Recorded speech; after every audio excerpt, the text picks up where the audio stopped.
Frank Abagnale Jr. stepped into the lobby of the Fontainebleau Hotel in Miami Beach, wearing a Pan Am pilot's uniform he'd stitched together from a thrift store and sheer bravado.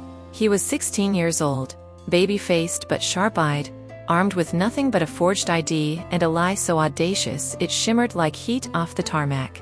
By the time he ordered his first martini at the hotel bar, he'd already charmed the front desk into assigning him a suite. No charge, of course. "Crew members fly free," he said with a grin. And just like that, the greatest con artist of the 20th century was airborne. Abagnale's talent for deception bloomed early. When his parents divorced in 1963, he ran away with $3,600 stolen from his father's checking account, a petty crime that snowballed into a 5-year odyssey of impersonation and forgery. He became a chameleon in a world still naive to identity theft. As Frank Williams, he co-piloted jets across 26 countries, cadging free flights by flashing a fake pilot's license. As Dr. Frank Connors, he supervised a hospital's night shift in Georgia, relying on medical jargon cribbed from emergency reruns. He even passed the Louisiana bar exam by posing as a Harvard-educated attorney named Robert Black, though he'd dropped out of high school. His masterpiece? Check fraud.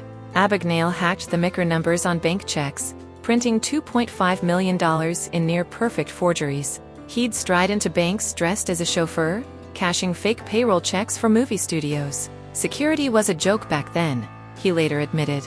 "I just looked the part." FBI agents dubbed him the Skywayman, but catching him was like nailing smoke. He slipped out of a plane's lavatory mid-flight, vanished from a jail cell using a razor blade and a uniform disguise, and once fled an Atlanta motel by tossing his mattress out the window to fake a suicide. The law finally cornered him in 1969 at a New York printing press, mid-forgery.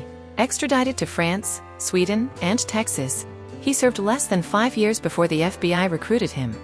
He redesigned check security features, advised the CIA, and lectured Fortune 500 companies. Spielberg's Catch Me If You Can, 2002, immortalized his duality, the rogue genius who scammed the system, then became its sharpest watchdog.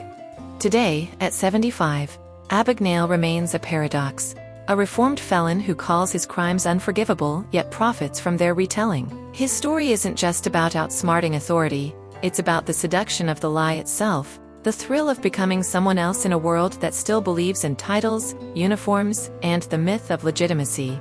Like Willie Sutton, he proved that the greatest heist isn't stealing money but hijacking trust. And in the end, he returned every dime, except, perhaps, the cost of our fascination.